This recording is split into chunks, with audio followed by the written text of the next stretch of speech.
या देवी सर्वभूतेषु लक्ष्मीरूपेण संस्थिता नमस्तस्यै नमस्तस्यै नमस्तस्यै नमो नमः।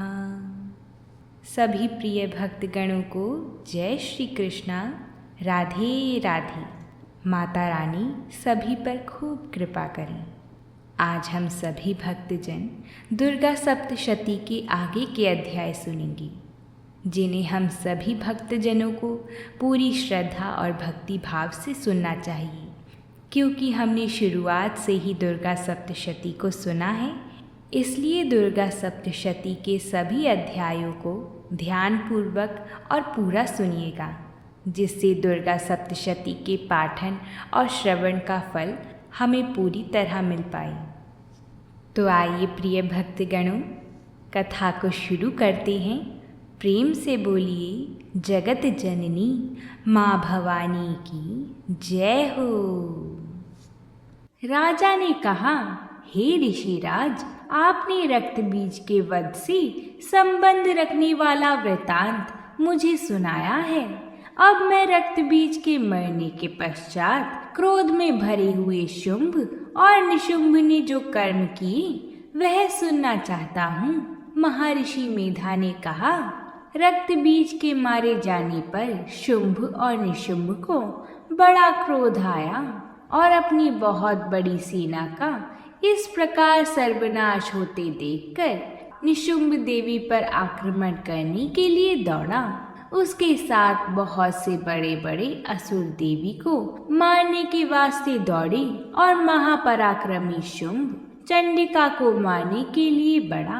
फिर शुंभ और निशुंभ का देवी से घोर युद्ध होने लगा और वह दोनों असुर इस प्रकार देवी पर बाण फेंकने लगे जैसे मेघों से वर्षा हो रही हो। उन दोनों के चलाए हुए बाणों को देवी ने अपने बाणों से काट डाला और अपने शस्त्रों की वर्षा से उन दोनों दैत्यों को चोट पहुंचाई। निशुंभ ने तीक्ष्ण तलवार और चमकती हुई ढाल लेकर देवी के सिंह पर आक्रमण किया। अपने वाहन को चोट पहुंचा देखकर देवी ने अपने बाण से निशुंभ की तलवार व ढाल दोनों को ही काट डाला। तलवार और ढाल कट जाने पर निशुंभ ने देवी पर शक्ति से प्रहार किया। देवी ने अपने चक्र से उसके 2 टुकड़े कर दिए। दैत्य क्रोध के मारे जल भुन गया था और उसने देवी को मारने के लिए उसकी ओर शूल फेंका, किंतु देवी ने अपने मुक्के से उसको चूर चूर कर डाला। फिर उसने देवी पर गदा से प्रहार किया। देवी ने त्रिशूल से गदा को भस्म कर डाला। इसके पश्चात वह फरसा हाथ में लेकर देवी की ओर लपका। देवी ने अपने तीखे बाणों से उसे धरती पर सुला दिया। अपने पराक्रमी भाई निशुंभ के इस प्रकार से मरने पर शुंभ क्रोध में भरकर देवी को मारने के लिए दौड़ा। वह रथ में बैठा हुआ उत्तम आयुधों से सुशोभित अपनी 8 बड़ी बड़ी भुजाओं से सारे आकाश को ढके हुए था। शुंभ को आते देखकर देवी ने अपना शंख बजाया और धनुष की टंकार को भी अत्यंत दुस्साह शब्द किया। साथ ही अपने घंटे के शब्द से, जो कि संपूर्ण दैत्य सेना की तेज को नष्ट करने वाला था, संपूर्ण दिशाओं में व्याप्त कर दिया। इसके पश्चात देवी के सिंह ने भी अपनी दहाड़ से, जिसे सुन बड़े बड़े बलवानों का मद चूर चूर हो जाता है, आकाश पृथ्वी और 10 दिशाओं को पूरित कर दिया। फिर आकाश में उछलकर काली ने अपने दांतों तथा हाथों को पृथ्वी पर पटका। ऐसा शब्द हुआ जिससे कि उससे पहले के सारे शब्द शांत हो गए। इसके पश्चात शिवदूती ने असुरों के लिए भय उत्पन्न करने वाला अट्टहास किया, जिसे सुनकर दैत्य थर्रा उठे और शुंभ को बड़ा क्रोध हुआ। फिर माता अंबिका ने उसे कहा, अरे दुष्ट, खड़ा रहे खड़ा रहे। ऐसा कहा तो आकाश से सभी देवता जय हो बोल उठे।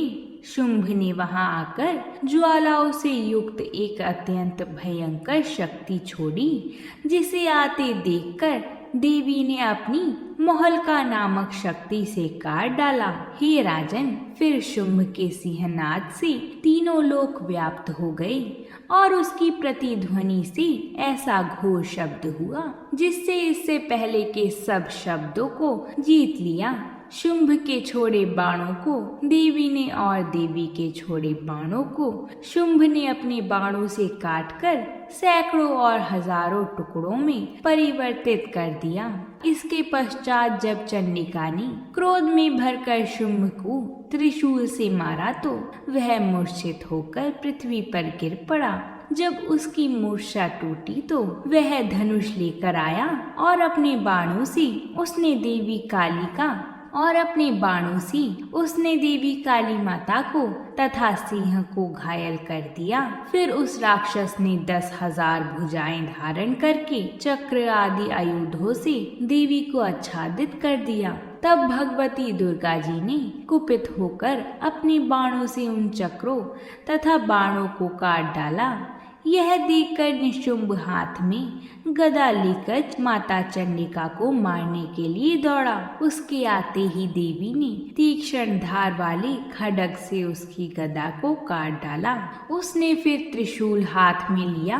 देवताओं को दुखी करने वाले निशुंभ त्रिशूल हाथ में लिए हुए आता देखकर माता चंडिका ने अपने शूल से उसकी छाती पर प्रहार किया और उसकी छाती को चीर डाला। शूल विदीर्ण हो जाने पर उसकी छाती में से एक उस जैसा ही महापराक्रमी दैत्य ठहर जा कहता हुआ निकला। उसको देखकर देवी ने बड़े जोर से ठहाका लगाया। अभी वह निकलने भी न पाया था कि उसका सिर अपनी तलवार से काट डाला। सिर के कटने के साथ ही वह पृथ्वी पर गिर पड़ा। तदंतर सिंह दहाड़ कर असुरों का भक्षण करने लगा और माता काली शिवदूती भी राक्षसों का रक्त पीने लगी। कौमारी की शक्ति से कितने ही महादैत्य नष्ट हो गए। ब्रह्मा जी के कमंडल के जल से कितने ही असुर समाप्त हो गए।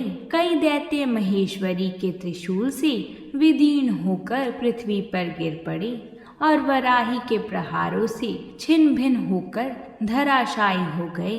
वैष्णवी ने भी अपने चक्र से बड़े बड़े महापराक्रमियों का कचुम्बर निकालकर उन्हें यमलोक भेज दिया और इंद्री से कितने ही महाबली राक्षस टुकड़े टुकड़े हो गए।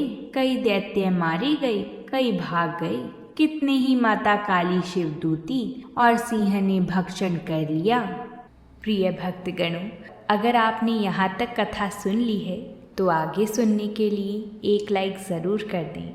आपके एक लाइक करने से हमारा हौसला बढ़ेगा और आपको आने वाले समय में और भी कथाएं सुनने को मिलेंगी। महर्षि मेधा ने कहा, हे राजन, अपने प्यारे भाई को मरा हुआ तथा सेना को नष्ट हुई देखकर क्रोध में भरकर दैत्यराज शुंभ कहने लगा, हे दुष्ट दुर्गे, तू अहंकार से गर्व मत कर, क्योंकि तू दूसरों के बल पर लड़ रही है। देवी ने कहा, हे दुष्ट, देख, मैं तो अकेली ही हूँ। इस संसार में मेरे सिवा दूसरा कौन है? यह सब मेरी शक्तियाँ हैं। देख, यह सब की सब मुझ में प्रविष्ट हो रही हैं। इसके पश्चात ब्राह्मणी आदि सब देवियां उस देवी के शरीर में लीन हो गईं और देवी अकेली रह गई। तब देवी ने कहा, मैं अपनी ईश्वरीय शक्ति से अनेक रूपों में यहाँ उपस्थित हुई थी। उन सब रूपों को मैंने समेट लिया है। अब अकेली ही यहाँ खड़ी हूँ। तुम भी यहीं ठहरो। महर्षि मेधा ने कहा। तब देवताओं तथा असुरों के देखते देखते देवी दैत्यराज ने भी भयंकर अस्त्रों का प्रहार आरंभ कर दिया। देवी के छोड़े हुए सैकड़ों अस्त्रों को दैत्य ने अपने अस्त्रों द्वारा काट डाला था। इसी प्रकार शुंभ ने जो अस्त्र छोड़े उनको देवी ने अपनी भयंकर हुंकार के द्वारा ही काट डाला। दैत्य ने जब सैकड़ों बाण छोड़कर देवी को ढक दिया तो क्रोध में भरकर देवी ने अपने देवी ने अपने बाणों से उसका धनुष नष्ट कर डाला। धनुष कट जाने पर दैत्येंद्र ने शक्ति चलाई, लेकिन देवी ने उसे भी काट कर फेंक दिया।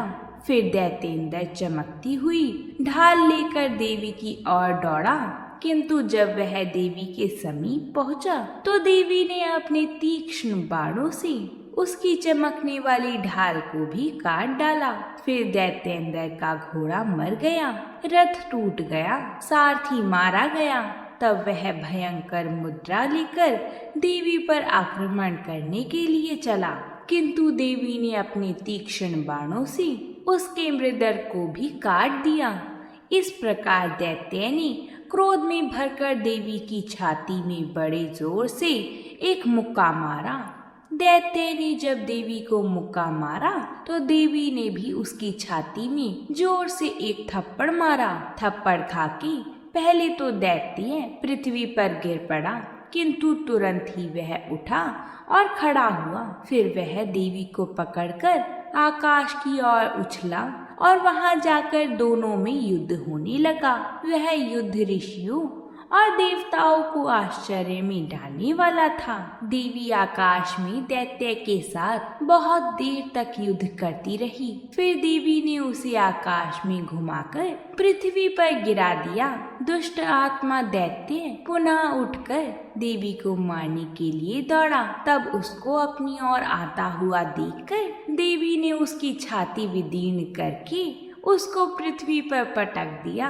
देवी के त्रिशूल से घायल होने पर उस दैत्य के प्राण पखेरु उड़ गए और उसके मरने पर समुद्र, द्वीप, पर्वत और पृथ्वी सब कांपने लग गए थे। उसके बाद उस दुष्ट आत्मा के मरने से संपूर्ण जगत प्रसन्न व स्वस्थ हो गया तथा आकाश निर्मल हो गया। पहले जो मेघ और उल्कापात होते थे वह सब शांत हो गए। उसके मारे जाने पर नदियां अपने ठीक मार्ग से बहने लगीं। संपूर्ण देवताओं का हृदय हर्ष से भर गया और गंधर्वियां सुंदर गान गाने लगी। गंधर्व बाजे बजाने लगे और अप्सराएं नाचने लगी। पवित्र वायु बहने लगी। सूर्य की कांति स्वच्छ हो गई। यज्ञशालाओं की बुझी हुई अग्नि अपने आप ही प्रज्वलित हो उठी तथा चारों दिशाओं में शांति फैल गई। इसी प्रकार श्री मार्कंडेय पुराण में सावर्णिक मनवंतर की कथा के अंतर्गत देवी महात्म्य में शुंभवध नामक 10वां अध्याय पूरा हुआ। तो बोलिए जयकारा महामाईदा, बोले सांची दरबार की जय। अब हम 11वां अध्याय प्रारंभ करते हैं। महर्षि मेधा कहते हैं, दैत्य के मारे जाने पर इंद्र आदि देवता अग्नि को आगे करके कात्यायनी देवी की स्तुति करने लगे। उस समय अभीष्ट की प्राप्ति के कारण उनके मुख खिले हुए थे। देवताओं ने कहा, हे शरणागतों के दुख दूर करने वाली देवी, तुम प्रसन्न हो। हे संपूर्ण जगत की माता, तुम प्रसन्न हो। हे विंध्येश्वरी, तुम विश्व की रक्षा करो, क्योंकि तुम इस चर और अचर की ईश्वरी हो। हे देवी, संपूर्ण जगत की आधार रूप हो, क्योंकि तुम पृथ्वी के रूप में भी स्थित हो और अत्यंत पराक्रम वाली देवी हो। तुम विष्णु की शक्ति हो और विश्व की बीज परम माया हो और तुमने ही इस संपूर्ण जगत को मोहित कर रखा है। तुम्हारी प्रसन्न होने पर ही यह पृथ्वी मोक्ष को प्राप्त होती है। हे देवी, संपूर्ण विद्याएं तुम्हारे ही भिन्न भिन्न स्वरूप हैं। इस जगत में जितनी स्त्री हैं, वह सब तुम्हारी ही मूर्तियां हैं। एकमात्र तुमने ही इस जगत को व्याप्त कर रखा है। तुम्हारी स्तुति किस प्रकार हो सकती है, क्योंकि तुम परम बुद्धि रूप हो और संपूर्ण प्राणी रूप स्वर्ग और मुक्ति देने वाली हो। अंतः इसी रूप में तुम्हारी स्तुति की गई है। तुम्हारी स्तुति के लिए इससे बढ़कर और क्या युक्तियां हो सकती हैं। संपूर्ण जनों के हृदय में बुद्धि रूप होकर निवास करने वाली स्वर्ग तथा मोक्ष प्रदान करने वाली हे नारायणी देवी, तुमको नमस्कार है। कला काष्ठा आदि रूप से अवस्थाओं को परिवर्तन की ओर ले जाने वाली तथा प्राणियों का अंत करने वाली नारायणी, तुमको नमस्कार है। हे नारायणी, संपूर्ण मंगलों के मंगल रूप वाली, हे संपूर्ण प्रयोजनों को सिद्ध करने वाली, हे शरणागत वत्सला, 3 नेत्रों वाली गौरी, तुमको नमस्कार है। सृष्टि स्थिति तथा संहारक की शक्ति भूता, सनातनी देवी, गुणों का आधार तथा सर्व सुखमयी नारायणी, तुमको नमस्कार है। हे शरण में आए हुए शरणागतों की, दीन दुखियों की रक्षा में तत्पर, संपूर्ण पीड़ाओं को हरने वाली हे नारायणी, तुमको नमस्कार है। हे नारायणी, तुमको नमस्कार है। तुम ब्राह्मणी का रूप धारण करके हंसों से जुते हुए विमान पर बैठती हो तथा कुछ से अभिमंत्रित जल छिड़काती रहती हो। तुम्हें नमस्कार है। महेश्वरी रूप से त्रिशूल, चंद्रमा और सर्पों को धारण करने वाली हे महावृषभ वाहन वाली नारायणी, तुम्हें नमस्कार है। मोरों तथा मुकुटों से घिरे रहने वाली महाशक्ति को धारण करने वाली हे कौमारी रूप धारिणी निष्पाप नारायणी, तुम्हें नमस्कार है। हे शंख चक्र गदा फर श्रृंगार धनुष रूप आयुधों को धारण करने वाली वैष्णवी शक्ति रूपा नारायणी, तुम हम पर प्रसन्न हो, तुम्हें नमस्कार है। हे दांतों पर पृथ्वी धारण करने वाली वराह रूपिणी कल्याणमयी नारायणी, तुम्हें नमस्कार है। हे उग्र नरसिंह रूप से दैत्यों को मारने वाली, त्रिभुवन की रक्षा में संलग्न रहने वाली नारायणी, तुम्हें नमस्कार है। हे मस्तक पर किरीट और हाथ में महावज्र धारण करने वाली, सहस्त्र नेत्रों के कारण उज्जवल, वृत्रासुर के प्राण हरने वाली इंद्री शक्ति हे नारायणी, तुम्हें नमस्कार है। हे शिवदूती स्वरूप से दैत्यों के महामद को नष्ट करने वाली, हे घोर रूप वाली, हे महाशब्द वाली हे नारायणी, तुम्हें नमस्कार है। दाढ़ों के कारण विकराल मुख वाली, मुंडमाला से विभूषित मुंड मर्दनी चामुंडा स्वरूपा नारायणी, तुम्हें नमस्कार है। हे लक्ष्मी, लज्जा, महाविदा, शारदा, पुष्टि, स्वधा, ध्रुवा, महारात्रि तथा महाविद्या रूपा नारायणी, तुमको नमस्कार है। हे मेधा सरस्वती, ऐश्वर्य रूपिणी पार्वती, महाकाली, नियंता तथा ईश्वर रूपिणी नारायणी, तुम्हें नमस्कार है। सर्वेश्वरी, सर्वशक्ति युक्त देवी, हमारी भय से रक्षा करो, तुम्हें नमस्कार है। हे कात्यायनी, तीनों नेत्रों से विभूषित यह तेरा सौम्य मुख सब तरह के डरों से हमारी रक्षा करे, तुम्हें नमस्कार है। हे भद्रकाली माँ, ज्वालाओं के समान भयंकर, अति उग्र और संपूर्ण असुरों को नष्ट करने वाला तुम्हारा त्रिशूल हमें भय से बचावे, तुमको नमस्कार है। हे देवी, जो अपने शब्द से इस जगत को पूरित करके दैत्यों के तेज को नष्ट करता है, वह आपका घंटा इस प्रकार हमारी रक्षा करे जैसे कि माता अपने पुत्र की रक्षा करती है। हे माँ चंडिके, असुरों के रक्त और चर्बी से चर्चित जो आपकी तलवार है वह हमारा मंगल करे, हम तुमको नमस्कार करते हैं। हे देवी, तुम जब प्रसन्न होती हो तो संपूर्ण रोगों को नष्ट कर देती हो और जब रुष्ट हो जाती हो तो संपूर्ण वंचित कामनाओं को नष्ट कर देती हो, और जो मनुष्य तुम्हारी शरण में जाते हैं उन पर कभी विपत्ति नहीं आती, बल्कि तुम्हारी शरण गए हुए मनुष्य दूसरों को आश्रय देने योग्य हो जाते हैं। हे अनेक रूपों से बहुत प्रकार की मूर्तियों को धारण करके इन धर्मद्रोही असुरों का तुमने संहार किया है, वह तुम्हारे सिवा कौन कर सकता था। चतुर्दश विद्याएं, 6 शास्त्र और 4 वेद तुम्हारे ही प्रकाश से प्रकाशित है, उनमें तुम्हारा ही वर्णन है। और जहाँ राक्षस, विषैले सर्प, शत्रुगण हैं, वहाँ और समुद्र के बीच में भी तुम साथ रहकर इस विश्व की रक्षा करती हो। हे विश्वेश्वरी, तुम विश्व का पालन करने वाली विश्व रूपा हो, इसलिए संपूर्ण जगत को धारण करती हो। इसलिए ब्रह्मा, विष्णु, महेश की भी तुम वंदनीय हो। जो भक्ति पूर्वक तुमको नमस्कार करते हैं, वह विश्व को आश्रय देने वाली बन जाती है।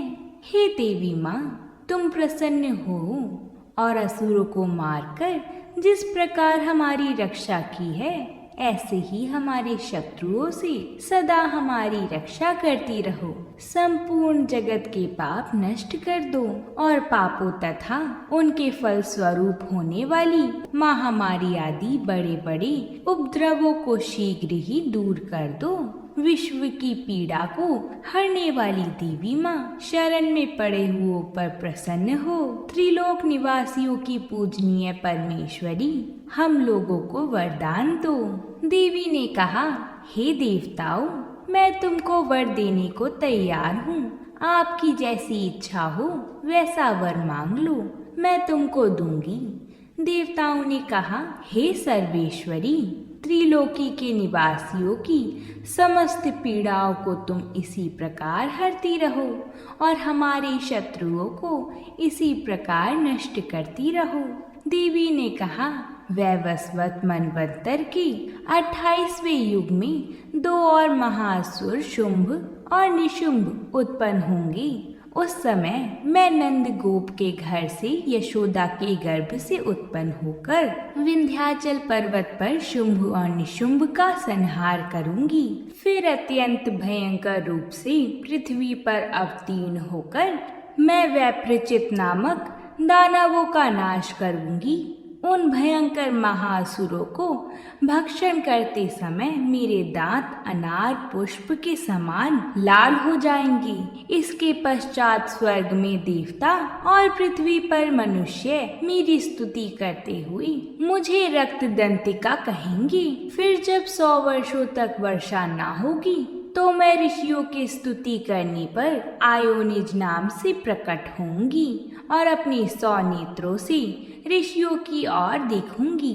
अंतः मनुष्य शताक्षी नाम से मेरा कीर्तन करेंगी। इसी समय मैं अपने शरीर से उत्पन्न हुए प्राणों की रक्षा करने वाली शाकों द्वारा सब प्राणियों का पालन करूंगी और तब इस पृथ्वी पर शाकुंभरी के नाम से विख्यात होंगी। और इसी अवतार में मैं दुर्ग नामक महाअसुर का वध करूंगी और इससे मैं दुर्गा देवी के नाम से प्रसिद्ध होंगी। इसके पश्चात जब मैं भयानक रूप धारण करके हिमालय निवासिनी ऋषियों महर्षियों की रक्षा करूंगी, तब भीमा देवी नाम से मेरी विख्याति होगी। और जब फिर अरुण नामक असुर तीनों लोगों को पीड़ित करेगा, तब मैं असंख्य भ्रमरों का रूप धारण करके उस महादैत्य का वध करूंगी। तब स्वर्ग में देवता और मृत्युलोक में मनुष्य मेरी स्तुति करते हुए मुझे भ्रामरी नाम से पुकारेंगे। इस प्रकार जब जब पृथ्वी राक्षसों से पीड़ित होगी, तब तब मैं अवतरित होकर शत्रुओं का नाश करूंगी। तो इस प्रकार हमारा दुर्गा सप्तशती का 9वां, 10वां और 11वां अध्याय पूरा होता है। अब हम सभी भक्तजन कल दुर्गा सप्तशती का 12वां और 13वां अध्याय सुन के दुर्गा सप्तशती को पूरा करेंगे, जिससे दुर्गा सप्तशती के पाठ के सुनने का पूर्ण फल प्राप्त हो सके। वीडियो अच्छी लगी हो तो लाइक करिएगा और बहुत अच्छी लगी हो तो चैनल को सब्सक्राइब करके हमारे साथ ऐसी ही कथाएं सुनते रहिएगा। आप सभी जाकर आज की कथा माता कात्यायनी की कथा को ज़रूर सुनिएगा और प्रेम से कमेंट में ज़रूर लिखिएगा। जय माता दी।